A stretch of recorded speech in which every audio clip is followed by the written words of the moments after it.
the committee had written both NNPC and Federal Inland Revenue Service. Federal Inland Revenue Service responded.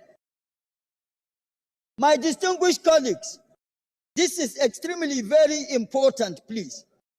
Federal Inland Revenue Service responded with documents that have been typexed and handwritten, acclaimed to be from J.P. Morgan. This is extremely unacceptable, and all efforts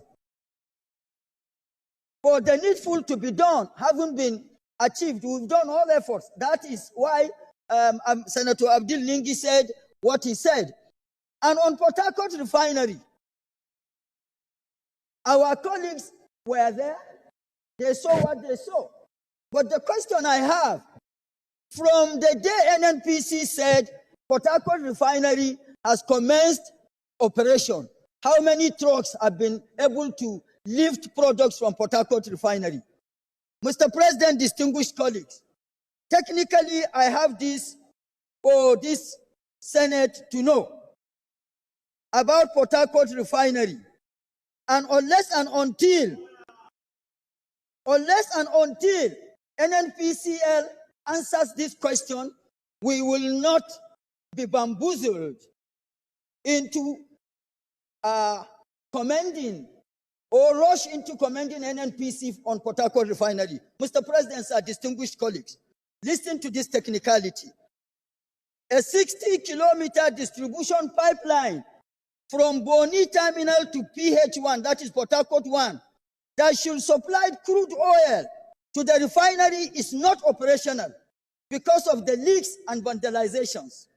So if you have been barging crude in 5K barrels, barges, and evidence does not suggest there is actual supplies of feedstock, where are you delivering the crude to for the frivolous claim of a refinery?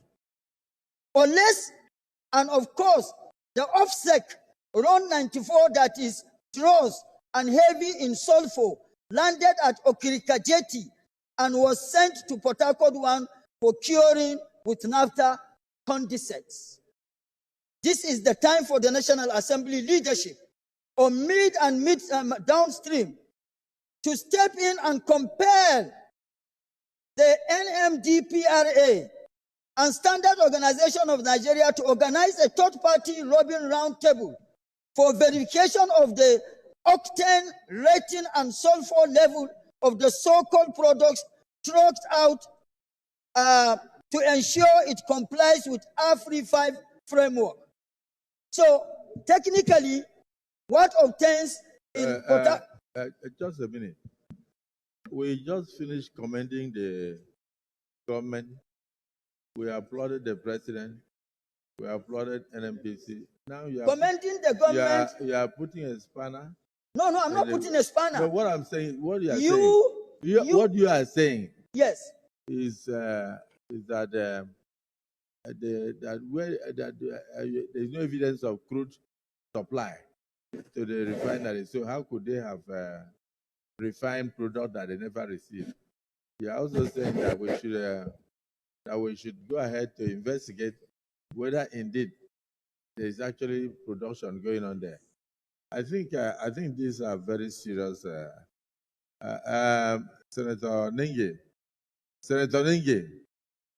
these are very serious allegations and serious observations. So I would like the chairman, petroleum upstream, midstream and downstream should investigate this. Midstream and chairman gas. No, okay, no midstream here. Chairman gas,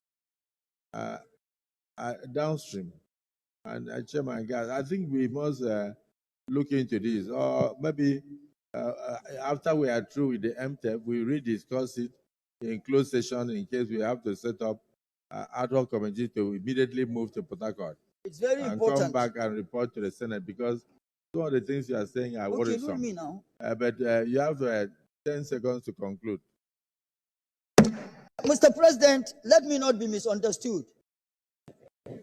There is nothing wrong in commending the government for Port Harcourt to be back on the stream. But Port Harcourt being back on the stream, what obtains? Is A standing for A and B standing for B?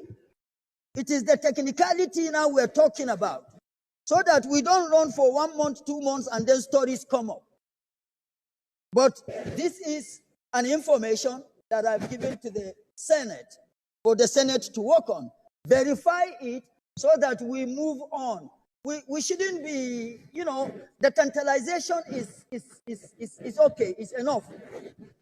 We must stand as representatives of the people, because whatever we do here, in as much as it does not provide the needed and required succor to the citizenry, it translates to nothing.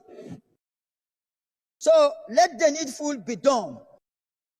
Committee on Banking and Currency should look at this ways and means.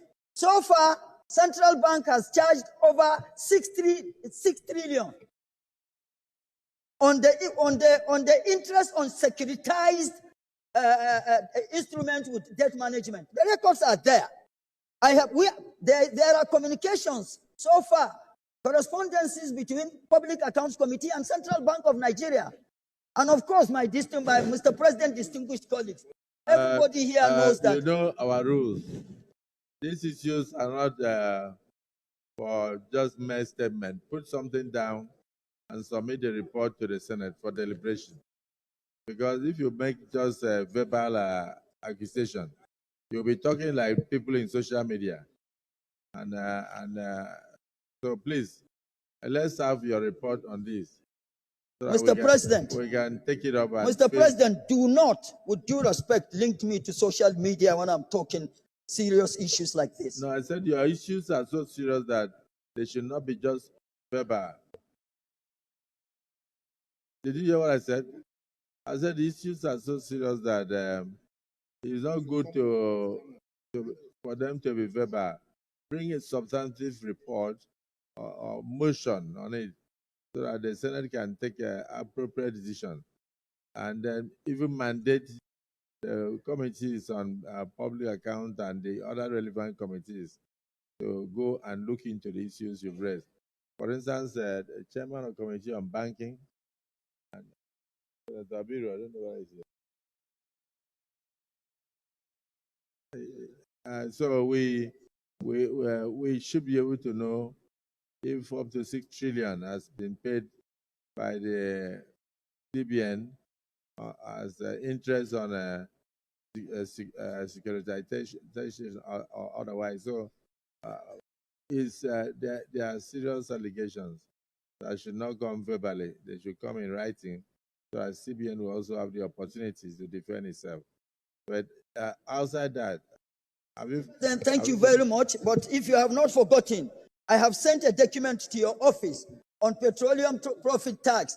This petroleum profit tax and what transpired between NNPC and Federal Inland Revenue Service, I sent a document to you more than 3 months ago. Nothing happened. Okay, so Chairman, Public Account, please bring a motion on it. I have gone through your document, and it's not personal. It's for the Senate to take a decision. So bring a motion on it. Distinguished colleagues, let us look at the recommendations so that we can close. Karimi. The recommendation.